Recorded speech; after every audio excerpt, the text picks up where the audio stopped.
acá les cuento a los que se empiezan a conectar ahora, estamos por dar inicio a un vivo con Itziar Hernández.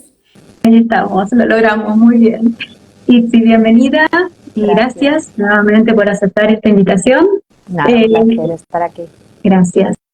Les estaba contando que lo que nos motivó este vivo fue hablar un poquito sobre lo que solemos decir como uno de los principios de la PNI, que el síntoma es el síntoma y el problema es el problema. Y quería que les contáramos, de ser posible, un poquito sobre esto tan maravilloso que propone la PNI, que creo que es algo particular de la PNI clínica, que es cómo hacer una evaluación o un diagnóstico a través de ciertos metamodelos, y entre ellos este metamodelo de 5 más 2 componentes. Yo había puesto en las historias algo sobre vos presentándote como que has sido mi profesora, que sos la directora, actualmente la directora científica de PNI Europa, que también sos máster en PNI, pero si querés contarnos algo más, con todo gusto. Nada, creo que eso resume mi vida, ¿no? Porque mi vida está muy dedicada a la PNI y toda mi carrera profesional pues se ha centrado sobre ella y ahora ya pues desde hace unos años a tiempo completo, ¿no? Dedicándome al desarrollo y al trabajo de académico. Y bueno, y este año, así como novedad, pues hemos empezado un proyecto clínico que me hace mucha ilusión también. Yo he sido clínica muchísimos años y estos últimos 3-4 años he estado un poco más desconectada del ámbito clínico y ahora con Primon Institute iniciamos un proyecto con clínica y con trabajo clínico y nada, muy contenta de recuperar esa parte tan importante, ¿no? de la aplicación, ¿no? de esta ciencia. Espectacular. También te he visto en Intermittent Living en Suecia. Sí. Esa es mi pasión. Eso yo creo que es bueno, como sabes y como sabéis, yo creo que casi todos los que estén conectados, la PNI no es una terapia, la PNI es una ciencia que nosotros, y bueno, el trabajo de Leo Prymun pues ha sido clave en trasladar esa ciencia al ámbito clínico, y una parte, como mencionabas tú, muy importante, ¿no? de hacer esa transferencia y poder hacer un diagnóstico en el que integremos todos los componentes, ¿no? que forman parte, pues como tú mencionabas, ¿no? de la experiencia, de cualquier experiencia humana, de una patología, de un síntoma, de lo que sea, ¿no? Cada vez que tenemos una experiencia la experimentamos a diferentes niveles y la respuesta que llevamos a cabo, la evaluación que hacemos de cualquier situación en la vida, ¿no? requiere que llevemos a cabo respuestas adaptativas desde la fisiología o la neuroendocrinología hasta nuestra parte más espiritual, incluso emocional o social. Entonces, bueno, pues este trabajo, ¿no? de transferencia es interesantísimo, pero la PNI sí que, bueno, pues o el grupo de desarrollo en el que yo trabajo, ¿no? con Leo, pues la parte terapéutica más potente que tenemos es Intermittent Living, que es la terapia que nosotros proponemos, ¿no? como realmente poder utilizar intervenciones muy bien combinadas para poder conseguir resultados en una mejoría en la capacidad adaptativa del ser humano muy rápida. Entonces, bueno, pues la verdad que me encanta porque es poner en práctica el trabajo, todo el trabajo académico, científico que tenemos y se ve, ¿no? Es maravilloso porque en una semana ves unos cambios. Exacto, son 6 días y los cambios son tremendos. Es una maravilla, realmente. Es una gozada. Entonces, nada, Intermittent Living, pues incluso para nosotros, el hacerlo a mí me mejora mi vida siempre. Entonces, bueno, pues es maravilloso. Es un premio a tanto esfuerzo y a tanto, sí, es maravilloso tal cual. Sí, vamos a contarles un poquito, si tenés ganas, cómo es esto de que el síntoma es el síntoma y el problema es el problema. Bueno, pues en el metamodelo 5+2, ¿no? Yo creo que es un metamodelo que es un metamodelo exploratorio. Lo utilizamos para explorar la experiencia del paciente, para explorar el síntoma que el paciente trae, asociado a su patología o a su problema, al que sea, ¿no? Entonces, bueno, pues sirve para explorar el síntoma, pero nos podría servir para, como mencionaba, para explorar cualquier experiencia, ¿no? Entonces, el concepto que hay detrás es, en cualquier experiencia humana, nosotros tenemos que generar una respuesta para poder adaptarnos, ¿no? De hecho, una de las condiciones o de las definiciones de salud es nuestra capacidad adaptativa. O cuánto nos podemos adaptar a los cambios que se produzcan en el entorno. Entonces, en cualquier experiencia puede haber cambios fisiológicos, podemos sufrir una infección o podemos sufrir una situación social o una situación, un cambio en nuestra situación laboral o podemos sufrir un traumatismo, lo que sea, ¿no? Y eso va a requerir que nuestro sistema, que nosotros evaluemos primero esa experiencia y decidamos inducir una respuesta. Y esa respuesta que vamos a inducir va a generar un cambio adaptativo en nuestra fisiología, en nuestro comportamiento inmunológico, en nuestro comportamiento metabólico, en nuestra respuesta neurológica. Va a reclutar o va a demandar la actividad de diferentes sistemas de respuesta al estrés. Dependerá de si yo evalúo esa situación como una situación de estrés psicoemocional intenso o no, o entro en una situación de pánico porque mi evaluación me dice que es un contexto muy peligroso. Y esa respuesta, esa configuración o esa interpretación del contexto que esté sufriendo también depende del texto, depende de mis experiencias previas, de mi maduración, mi edad, de si he sufrido antes de esa situación o no, de las memorias cognitivas o emocionales que tenga. Y entonces, a partir de ahí, esa relación texto-contexto induce una respuesta adaptativa. Y esa respuesta adaptativa va a generar un cambio primero físico. Entonces, va a inducir pues eso, una respuesta. Si yo interpreto la situación como una situación de estrés del simpático, o va a inducir una respuesta del vago dorsal si es una situación realmente en la que siento un peligro muy potente, o tendrá que generar, ¿no? en todos esos sistemas de respuesta, esa respuesta también tendrá que generar un cambio, una evaluación emocional. El sistema límbico generará una emoción para poder adaptarse mejor a esa situación. Y esa emoción puede ser el miedo, ¿no? Que a veces es interpretada como algo negativo, pero que en ciertos contextos es muy positiva porque nos permite sobrevivir. O puede ser la rabia, o puede ser un contexto social que me exija sentir vergüenza o que me exija sentir una emoción asociada a mi conducta social. Entonces, ofrecer una respuesta física, una respuesta emocional. Tendré un pensamiento, ¿no? Una respuesta cognitiva a esa situación, mi hipocampo, ¿no? Mi contexto frontal. Tendrán que decir, uy, ¿qué ha pasado? ¿Qué hago? ¿No? Tendré que decidir qué tengo que hacer en esta situación, ¿no? Cómo tengo que responder ante esta situación, o qué pensamiento me puede ayudar, ¿no? a resolver esta situación. Y así eso mismo ocurrirá a nivel sexual, a nivel social, a nivel sistémico, ¿no? En cómo yo me relaciono con el grupo. Nosotros le llamamos el componente transgeneracional. Incluso le daré un significado más allá de mí misma y le daré una interpretación en la cual busque un sentido a esa experiencia, un sentido que me conecte conmigo o que me conecte con otras personas, o que para mí tenga una referencia positiva, ¿no? En cuanto a un beneficio más allá de lo que está ocurriendo.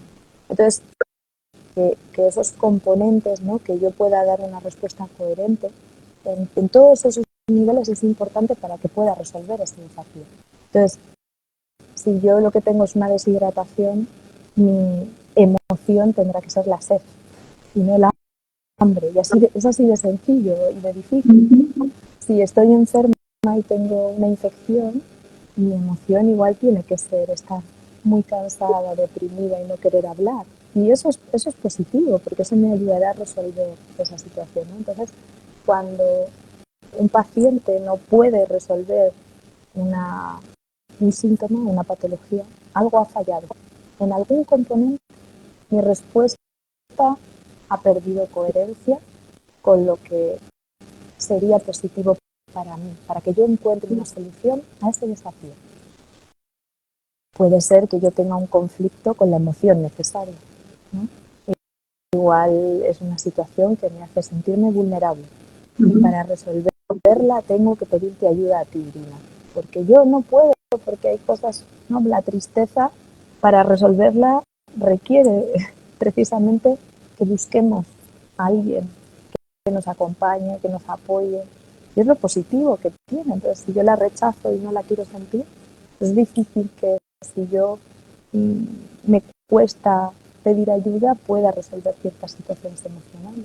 Entonces, o si mi pensamiento es, esto me ha salido mal porque yo no valgo para nada, o me he caído y me he lesionado y no puedo terminar esta competición porque soy una inútil. Entonces, hay pensamientos, ¿no?, que pueden bloquear un proceso de resolución. Hay respuestas psicoemocionales que pueden no finalizarse, no llevarse a cabo por aprendizajes negativos de esa experiencia psicoemocional previamente en nuestra infancia o en nuestra vida. Y así con todos los componentes, ¿no? Entonces, este metamodelo es un metamodelo que es muy bello porque te permite explorar cómo ha experimentado el paciente todo el proceso que requiere la respuesta que tengo que dar ante cualquier situación, también una patología o un problema. Exacto. Cómo pudo haber llegado a una patología por no haber podido resolver esta situación a tiempo. Y también lo interesante de esto es que el síntoma, como decíamos, el síntoma es el síntoma y el problema es el problema, porque el síntoma puede estar completamente alejado aparentemente del verdadero problema que se empieza a detectar a través de esta exploración que venías explicando, a la cual vamos justamente cuando quizás el paciente ha hecho cosas para mejorar sus síntomas y dentro de las cosas que ha hecho son las que quizás hubieran propuesto como intervenciones del estilo de vida, quizás, por dar un ejemplo para el que no conoce mucho de esto, quizás tiene síntomas netos de resistencia a la insulina, por ejemplo. Y ella empezó a hacer cambios como un ayuno intermitente, como hacer ejercicios en ayunas, pero su síntoma, que en este caso es otro, que no consulta por su síntoma neto, sino porque tiene algo que lo afecta emocionalmente o porque no está teniendo el rendimiento que quería a nivel laboral o porque no se puede concentrar o porque no se siente con la energía de antes. Entonces el motivo de consulta puede aparentemente no tener que ver con esa emoción que acabas de describir, que no la pudo resolver de determinada manera, o este componente transgeneracional, o este componente ecológico, o su componente sexual, y entonces en esta exploración que contabas de cómo vamos uno por uno tratando de evaluarlos, puede aparecer justamente eso que permite al mismo paciente tomar conciencia de cómo ante esa situación reaccionan cada uno de sus sistemas y dónde está el verdadero problema. Entonces es como espectacular decir y cuesta al principio comprender que quizás... Claro, efectivamente, es que lo que estás diciendo además es algo que hoy en día, en 2024, hay cantidad de ciencia detrás. Entonces, una resistencia a la insulina es una respuesta adaptativa. Es una respuesta adaptativa. Entonces, esa respuesta adaptativa se puede reproducir en múltiples situaciones. Entonces, imagínate, ¿no? Hay la ínsula, ¿no? El córtex insular es una zona que está hiperestudiada y que hoy en día sabemos que guarda información inmunológica, que guarda información sensórica, que guarda información emocional, que está conectada con todos los sentidos. nosotros tenemos un inmunograma, o sea, una información sensórica de cada respuesta inmunológica que tenemos. Nosotros coordinamos, somos capaces de generar no solamente memoria inmunológica a nivel periférico y a nivel de las células inmunológicas, sino que también la guardamos en el cerebro. Entonces, una emoción, una información sensórica, un contexto social, pueden detonar perfectamente una respuesta adaptativa como esta, como una resistencia a la insulina. Entonces, claro, no es etiológicamente, no tiene por qué ser siempre el nutriente o el tipo de nutrición que haga o solamente o exclusivamente la vida sedentaria lo que induzca esa situación o esa respuesta metabólica. Esa respuesta también se puede verse inducida por otros mecanismos, porque son mecanismos universales de respuesta. Entonces, puede ser que un contexto psicoemocional, un contexto social determinado, puedan detonar esas respuestas. Entonces, claro, puedes tratar todas las obesidades de la misma forma. ¿Cuánta gente con problemas metabólicos ha hecho 100 millones de dietas? Y esta es la propuesta que nosotros vamos a hacer. Pues entendiéndolo desde la psiconeuroinmunología, nosotros sabemos que la resistencia a la insulina puede estar programada epigenéticamente. Puede ser una respuesta, como decimos, adaptativa a otras situaciones contextuales que no sean exclusivamente metabólicas. Entonces, claro, es que es imperativo explorar el síntoma o la experiencia porque la experiencia guarda toda la información de todos los componentes.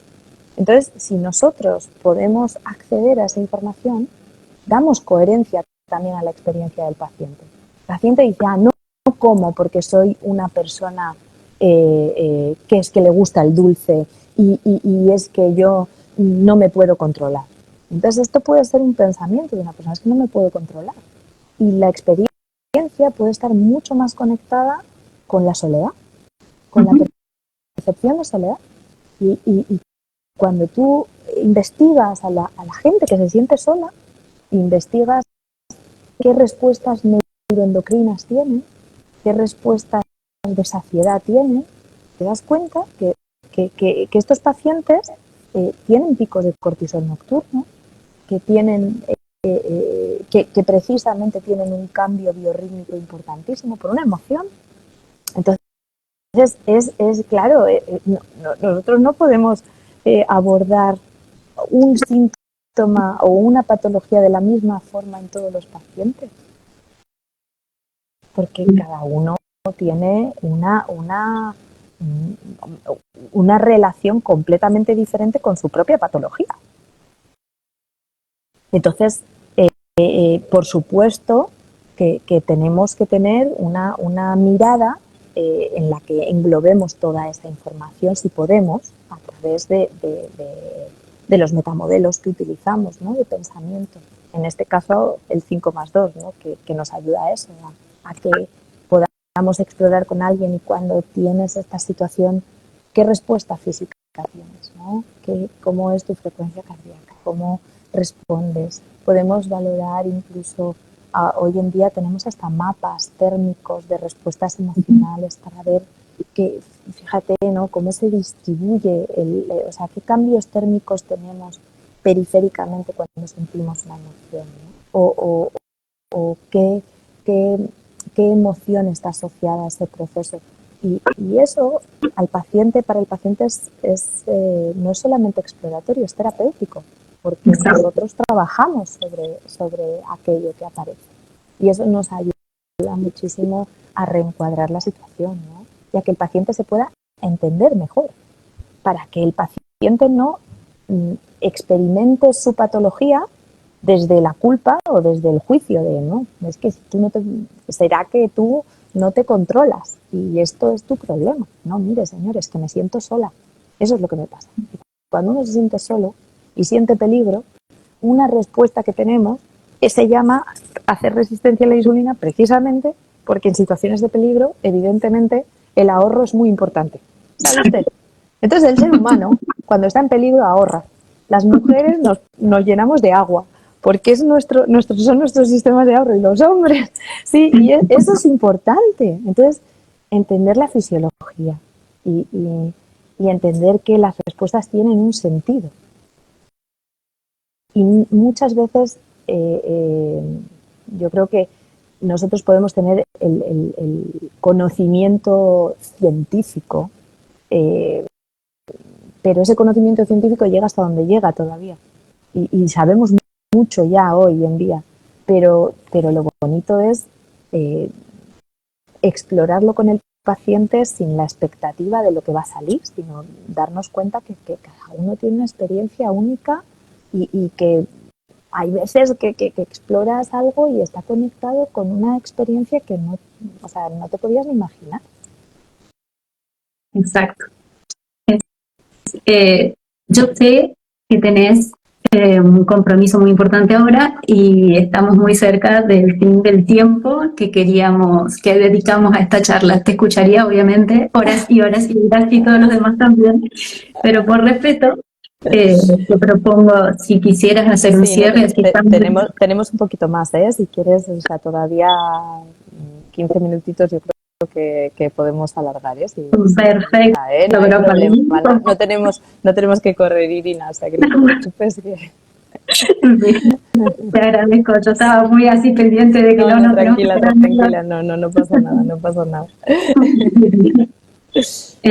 Entonces decíamos que a través de esto nosotros tenemos decimos metamodelos porque es un modelo que sale de otros modelos, ¿verdad? Eso sería más o menos la explicación de lo que es un metamodelo. Entonces es otra de las cosas grandes que hizo esta ciencia, que es la PNI, es decir, tomó cosas de otros modelos para generar un metamodelo propio. Para generar un modelo de pensamiento, ¿no? Que te permite aunar todas esas dimensiones, que es lo que estamos viendo. Fíjate qué amplio, ¿no? Cada componente es gigantesco.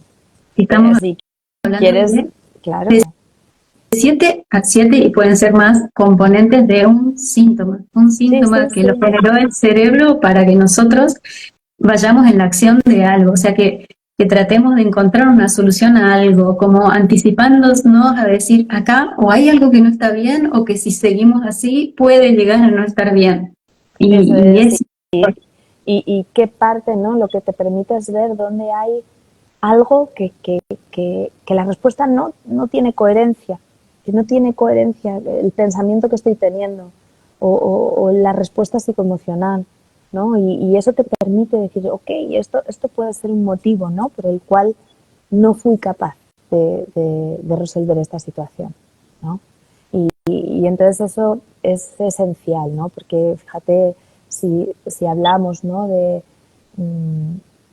del componente transgeneracional, fíjate que o sea, son componentes muy importantes, pero el modelo exploratorio facilita poder visitarlos de una manera muy fluida con el paciente también. Entonces, es verdad que bueno, no sé, me supongo que tú lo usas en consulta un montón, ¿no, Irina?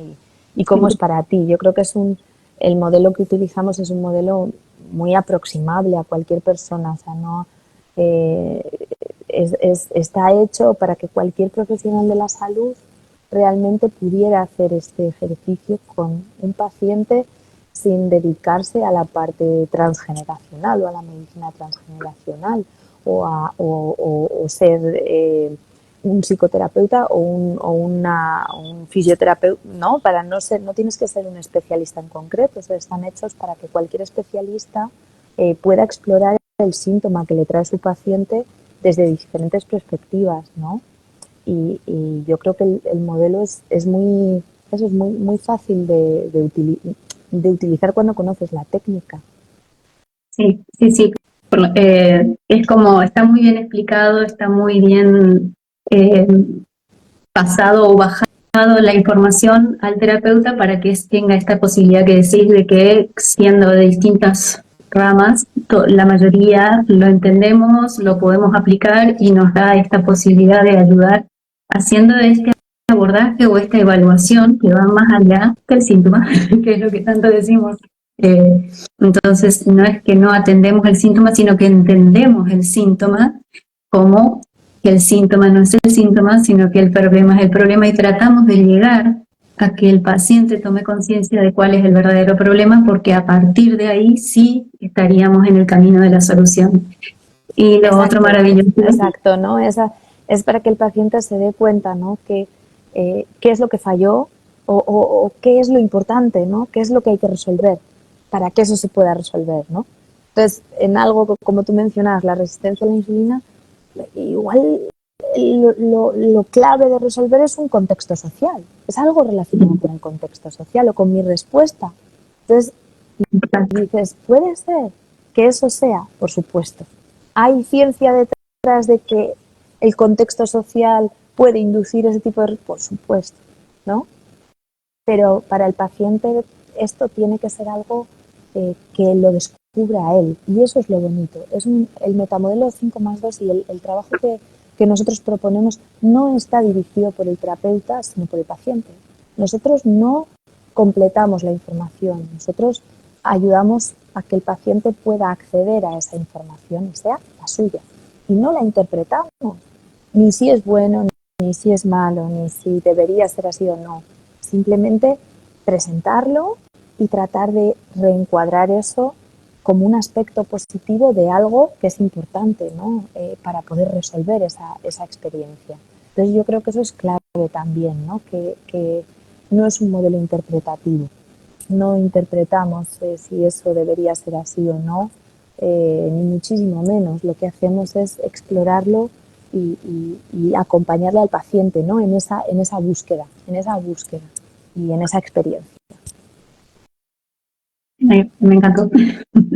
Incluso también esto, así como decís, el reencuadre, a veces es un dolor crónico y bueno, y buscan por lo general uno sufre un dolor y busca dónde está el daño, cuál es el problema que me está generando. Y el dolor como puede ser solamente un cambio de pH en un tejido, pero que no haya un verdadero daño. Y sin embargo, es esto que decimos, que el cerebro se anticipa a que si no cambio lo que tengo que cambiar, sí, porque esto no se modificó a tiempo, puede llevar posteriormente a un daño, aunque actualmente no esté. Pero poder explicar que en realidad, poder explicar después en un reencuadre, cuando el paciente descubre después de este metamodelo, decir, este es el verdadero problema, esto es lo que tengo que cambiar, pero esto puede tener relación con esto otro, y ahí encontrar cuál era la relación que tenía y por qué el dolor tiene que ver con esto. Totalmente, ¿no? El contexto en el que se sucede, en el que acontece el traumatismo, en el que aparece el síntoma, en el que hay una intervención quirúrgica o hay un proceso en el que tiene que llevarse a cabo una reparación. El contexto en el que se ve, eso influye de manera importantísima en cantidad de niveles en los que se filtra la experiencia sensórica. Entonces, claro, el daño, como tú mencionas, ¿no? El daño puede ser más, puede ser menos, puede ir modificándose a lo largo del tiempo, pero la experiencia sensórica está filtrada por núcleos que tienen que ver con la percepción de peligro, con la percepción del entorno, con mi percepción psicoemocional, emocional, con mi interpretación de mi situación interoceptiva.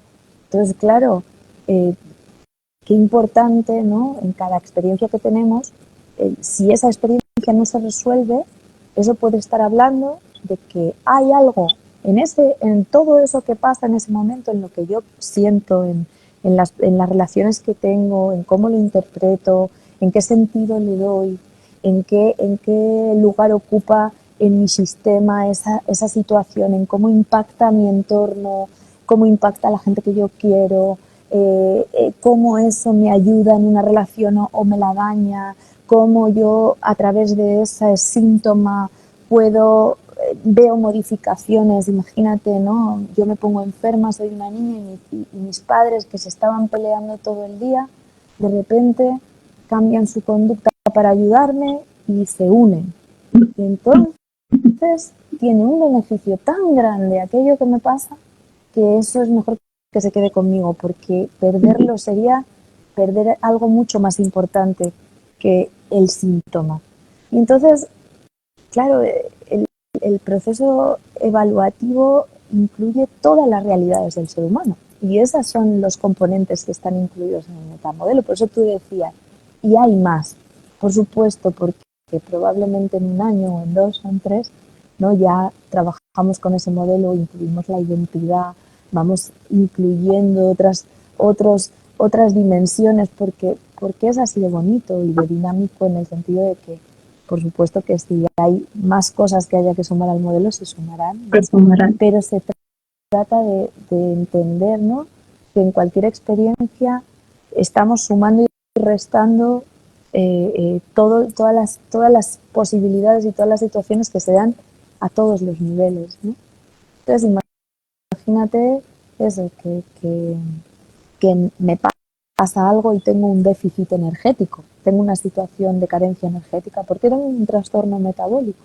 Y eso hace que mi respuesta fisiológica se modifique y impide que pueda haber una restauración.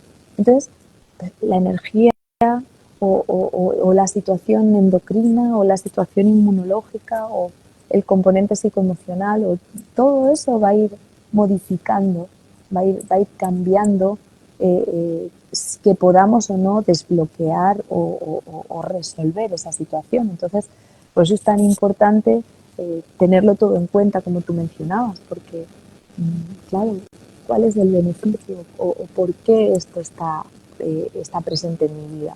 Pues puede estar en cualquiera de esas dimensiones y que yo me esté centrando en la parte más fisiológica y en las respuestas más proximales, ¿no? Y en cambio puede estar en algo mucho más lejano, ¿no? O que podemos interpretarlo como lejano, aunque en realidad el sistema nervioso y el sistema inmunitario y la comunicación es constante y en todos los lugares, ¿no? Pero todavía como que esto nos cuesta, ¿no? Parece que asociarlo, entenderlo. ¿no? Es mucho más fácil para nosotros decir, claro, me duele el tobillo porque me lo torcí, que decir, pero no me lo torcí, no me pasó nada, no encuentro alguna respuesta. Entonces, a lo mejor, y la cabeza tiende a ir a lo mejor en algún momento hice un mal movimiento y no me di cuenta, es más fácil para nosotros asociarlo a algo conocido. Como cierre, ¿querés hacer un cierre vos? Te doy la palabra, lo que vos quieras. Pues para mí, importante. Que yo creo que sobre todo para la gente, ¿no? Y para los pacientes y para la gente que no conoce o que conoce menos la psiconeuroinmunología clínica, ¿no? Que yo creo que es la labor que estás haciendo tan bonita, ¿no? De divulgar y de acercar pues detalles, ¿no? Del trabajo que hacemos en consulta a las personas que quizás no están tan familiarizadas con el trabajo que hacemos. Entonces, para ellos, ¿no? Que cualquier síntoma que tengan, que se repita, que no se vaya, que estén desesperados, que no sepan qué hacer, que se echen la culpa, que piensen que es que son el caso imposible, que no es así. Que a veces es simplemente que han buscado en una caja, ¿no? O sea, han hecho 100 dietas o han hecho 1000 ejercicios para fortalecer la espalda y a veces, bueno, pues hay otras componentes que probablemente no hayan revisado, que también están relacionados con todo lo que nos pasa, da igual, y que hay que revisarlo en todos los casos, ¿no? En todos los síntomas y sobre todo en los crónicos, ¿no? Cuando alguien tiene algo agudo, pasa una infección, se le quita, no hay ningún problema, señores. Pero bueno, en las situaciones crónicas, que es habitualmente, ¿no?, la gente que consulta, ¿no?, por un síntoma recurrente o por una situación recurrente o por algo crónico, pues en ese caso sí, ¿no?, que no se desesperen y que busquen un profesional de la PNI que les ayude a explorar, ¿no?, todo ese compendio de componentes que hemos mencionado, ¿no? Y que también pueden estar afectados y pueden ver, ¿no? Están pasando. Perfecto. Muchísimas gracias, ha sido un honor para mí y una alegría muy grande. Placer, Irina, de verdad, cuando quieras, nada, y que sigas haciéndolo, que muchas gracias, porque es muy valioso para nosotros también el tener gente como tú que está haciendo este trabajo y que acerca, ¿no?, en la PNI a los demás, así que nada, muchas gracias a ti. Cuando necesites, aquí estamos. Vale, a disfrutar lo que queda del día. Gracias. Gracias, gracias. Chao, chao.